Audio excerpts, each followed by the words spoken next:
أعوذ بالله من الشيطان الرجيم. بسم الله الرحمن الرحيم.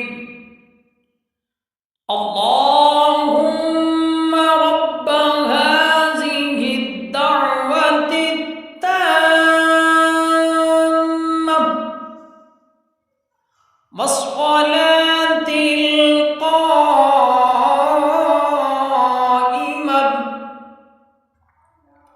آت محمدا الوسيلة والفضيلة والدرجة الرفيعة وابعثه مقاما محمودا الذي وعدته وارزقه